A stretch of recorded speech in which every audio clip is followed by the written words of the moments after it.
Hi ಎಲ್ರಿಗೂ ನಮಸ್ಕಾರ. ನಾನು Sushma. Welcome back to my channel. ಇವತ್ತು ನಾನು ನಿಮಗೆ ಮನೇಲಿ ಯಾವ ರೀತಿ ಫ್ರೆಶ್ ಆಗಿ ಹಾಲನ್ನು ತಯಾರಿಸ್ಬೋದು ಅಂತ ತೋರಿಸ್ತೀನಿ. ಒಂದೇ ಒಂದು ಪದಾರ್ಥ ಹಾಕೋದಕ್ಕೆ 1 ಲೀಟ್ರ್ ಹಾಲನ್ನು ತೆಗಿಬೋದು.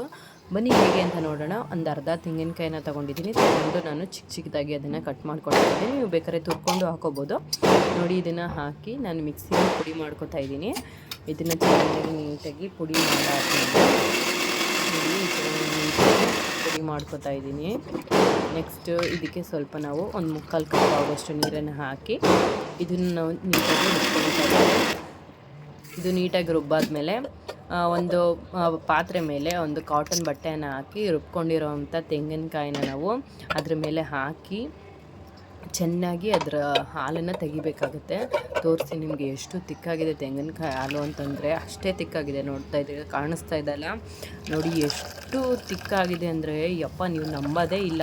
ಮಾಮೂಲಿ ಹಾಲು ಥರನೇ ಇದೆ, ಆದರೆ ಟೇಸ್ಟ್ ಅಂತೂ ಸೂಪರಾಗಿರುತ್ತೆ. ಹೆಲ್ತ್ ಕೂಡ ಅಷ್ಟೇ ಚೆನ್ನಾಗಿರುತ್ತೆ, ಗೊತ್ತಾ? ನೋಡಿ, ಅದೇ ಈಗ ಪುಡಿ ಇನ್ನೊಂದು ಸ್ವಲ್ಪ ಪುಡಿ ಇದೆ ಅಲ್ವಾ, ಚೆನ್ನಾಗಿ ಹಿಂಡಿ ರಸ ತೆಗ್ದಿದ್ದೀರಾ. ಆ ತೆಂಗಿನಕಾಯಿ ಪುಡಿನ ಇನ್ನೊಂದು ಸಲ ಮಿಕ್ಸಿ ಜಾರ್ಗೆ ಹಾಕಿ ಇನ್ನೊಂದು ಸ್ವಲ್ಪ ಒಂದು ಅರ್ಧ ಕಪ್ ನೀರಷ್ಟು ಅದನ್ನ ಸೇರಿಸಿ ಅದಕ್ಕೆ ಪುನಃ ನೀಟಾಗಿ ಚೆನ್ನಾಗಿ ರುಬ್ಕೊಳ್ಳಿ. ನೋಡಿ, ಇನ್ನೂ ಹಾಲಿದೆ ಇದರಲ್ಲಿ ಹಬ್ಬ ಅಂದರೂ 1 ಲೀಟ್ರ್ ಹಾಲನ್ನು ನಾವು ತೆಗಿಬೋದು. ಗಟ್ಟಿ ಹಾಲು, ತುಂಬ ತೆಳ್ಳಗೂ ಇರಲ್ಲ, ಗಟ್ಟಿಯಾಗೇ ಇರುತ್ತೆ. ಇದನ್ನು ನೋಡಿ, ಇದೇ ಥರ ನೋಡಿ ಕಾಣಿಸುತ್ತಲ್ಲಿ ಎಷ್ಟು ಗಟ್ಟಿಯಾಗಿದೆ ಅಂತ. ಫುಲ್ಲೆಲ್ಲ ಚೆನ್ನಾಗಿ ಹಿಂಡ್ಕೊಬಿಡಿ. ಚೆನ್ನಾಗೆಲ್ಲ ಹಿಂಡಾದ್ಮೇಲೆ ಪುನಃ ಅದೇ ಪ್ರೋಸೆಸ್ ಇನ್ನೊಂದು ಸ್ವಲ್ಪ ಹಾಕ್ಕೊಂಡು ಲಾಸ್ಟ್ ಅದೇ ಸಾಕು. ಪುನಃ ಎಲ್ಲ ಏನಾಗುತ್ತೆ, ಜಾಸ್ತಿ ನೀರಾಗ್ಬಿಡುತ್ತೆ. ಇಷ್ಟೇ ಸಾಕು. ಇನ್ನೊಂದು ಸಲ ರುಬ್ಕೊಂಬಿಡಿ, ಅಷ್ಟೇ ಸಾಕು. ಇದರಲ್ಲಿ ಏನೇನು ಒಳ್ಳೆಯದು ಅಂದರೆ ಮುಖದಲ್ಲಿ ಮೊಡವೆ ಇರಲ್ಲ, ಕಮ್ಮಿ ಆಗಿಬಿಡುತ್ತೆ. ಆಮೇಲೆ ಕೂದಲು ಉದುರೋದು ಕೂಡ ಕಮ್ಮಿ ಆಗುತ್ತೆ.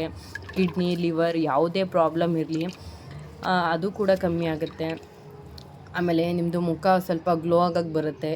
ಈ ತೆಂಗಿನಕಾಯಿ ಹಾಲನ್ನ ನಾವು ಕುಡಿಯೋದ್ರಿಂದ, ಈ ತೆಂಗಿನಕಾಯಿ ಹಾಲಲ್ಲಿ ಎಷ್ಟೆಲ್ಲ ಬೆನಿಫಿಟ್ಸ್ ಇದೆ ಗೊತ್ತಾ? ದಿನಕ್ಕೆ ನೀವು 1 ಟೈಮ್ನಾರು ಮಾಡಿಕೊಂಡು ಇದನ್ನು ಕುಡೀರಿ, ಏನೂ ಆಗೋಲ್ಲ. ಆರೋಗ್ಯಕ್ಕೆ ಅಷ್ಟೇ ಒಳ್ಳೆಯದು. ನೀವು ಪ್ಯಾಕೆಟ್ ಹಾಲಿಗಿಂತ ಕೂಡ ಇದು ತುಂಬಾ ಒಳ್ಳೆಯದು. ಈ ವಿಡಿಯೋ ನಿಮಗೂ ಇಷ್ಟ ಆಗಿದೆ ಅಂತ ಅನ್ಕೋತೀನಿ. ಇಷ್ಟ ಆಗಿದ್ರೆ ನೀವು ಮನೇಲಿ ಮಾಡಿ ಟ್ರೈ ಮಾಡಿ. ಹೇಗಿತ್ತು ಅಂತ ನನಗೆ ಕಮೆಂಟಲ್ಲಿ ತಿಳಿಸಿ. ಪ್ಲೀಸ್ ಲೈಕ್ ಮಾಡಿ, ಶೇರ್ ಮಾಡಿ, ಸಬ್ಸ್ಕ್ರೈಬ್ ಮಾಡಿ. ಈ ಹಾಲನ್ನು ನೀವು ಡೈರೆಕ್ಟಾಗಿ ಹಾಗೆ ಕುಡಿಬೋದು. ಹಾಗೆ ಕುಡಿದ್ರೂ ತುಂಬಾ ಚೆನ್ನಾಗಿರುತ್ತೆ. ಇಲ್ಲ ನನಗೆ ಹಾಗೆ ಕುಡಿಯೋಕ್ಕಾಗಲ್ಲ ಅಂತಂದರೆ ನಿಮಗೆ ಒಂದು ನಿಮಿಷ ಹಾಲು ನೋಡಿ ಎಷ್ಟು ತಿಕ್ಕಾಗಿದೆ ಅಂತ ತೋರಿಸ್ತೀನಿ. ನೋಡಿದ್ರಲ್ಲ, ಒಂದು ಪಾತ್ರೆನಕ್ಕೆ ಅದು ಪಾತ್ರೆ ಬಿಸಿ ಆದಮೇಲೆ ಒಂದು ಮಿಳ್ಳೆಗೋ ಒಂದು ಚೊಂಬುಗೋ ಏನಕ್ಕೋ ಹಾಕಿ ಹಾಲನ್ನು ನಿಮ್ಗೆ ಎಷ್ಟು ಬಿಸಿ ಬೇಕೋ ಅಷ್ಟು ಬಿಸಿ ಮಾಡಿಕೊಂಡು ನೀವು ಸರ್ವ್ ಮಾಡಿಕೊಂಡು ಕುಡಿಬೋದು. ನೋಡಿದ್ರಲ್ಲ ಎಷ್ಟು ಪಳ ಅಂತ ಇದೆ ಹಾಲು ಅಂತ. ಈ ಹಾಲಂತೂ ನಾನು ದಿನ ಕುಡಿತೀನಪ್ಪ. ನೀವು ಕೂಡ ಕುಡೀರಿ, ಆರೋಗ್ಯವಾಗಿರಿ.